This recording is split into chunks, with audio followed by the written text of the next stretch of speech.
మన రాజమౌళి సారు సైన్మాలు మస్తుగా తీస్తాడని అందరికి ఎరికే కదా. అంతేకాదులా సార్కి సైన్మా డైరెక్షన్లే కాదులా సార్ ఏం చేసిన సుతం మస్తు పర్ఫెక్షన్ ఉంటుంది. నేను ఆ ముచ్చట ఎందుకన్నానో మీరు ఈ ముచ్చట చూస్తే మీకే అర్థమవుతుంది. అక్కడ చూసిర్రా అన్న డ్యాన్స్ చేస్తున్నది ఎవరో గుర్తుపట్టినరా? మన Tollywood great great great director sir మన రాజమౌళి సారు. సార్ గురించి తెలియని వాళ్ళు ఎవరు ఉంటారు చెప్పుర్రి. సార్ ఏ సినిమా తీసినా అది సూపర్ డూపర్ హిట్టే.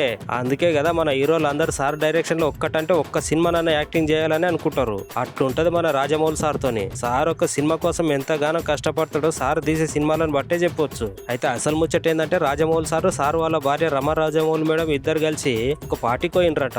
ఇక అక్కడ మన రాజమౌళి సార్ స్టేజ్ ఎక్కంగానే అక్కడ ఉన్న అందరు సార్ని రమ మేడం ని డాన్స్ చేయాలని అడిగినరట. ఇక లాస్ట్ కి రాజమౌళి సార్ పాట పెట్టమని చెప్పి మంచి ప్రభుదేవ పాటకు మస్తు డాన్స్ చేసిర్రు. అయితే అక్కడ స్టేజ్ మీద రాజమౌళి సార్ రమ మేడం గంత మంచిగా డాన్సులు చేయడానికి ముందుగాల ఎంతగానో ప్రాక్టీస్ చేసిర్రో ఇది చూస్తే మీకే అర్థమవుతుంది.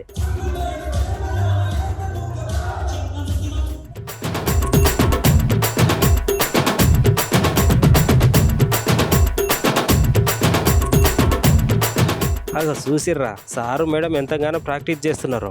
ఇక ఇది చూసిన అందరు జనాలు రాజమౌళి సారా మజాక్ అని అంటున్నారు. రాజమౌళి సారు ఒక డైరెక్షన్ లోనే కాదోల్లా సార్ ఏ పని చేసినా ప్లానింగ్ చేసి చాలా పర్ఫెక్ట్ గా ఉంటది. అంతే కదనోల్లా అంత ప్లానింగ్ ఇంకా పర్ఫార్మెన్స్ లేకపోతే అంత పెద్ద డైరెక్టర్ ఊకనే అవుతాడా? ఉట్టిగా ఆస్కార్ అవార్డు వస్తుందా కాదా?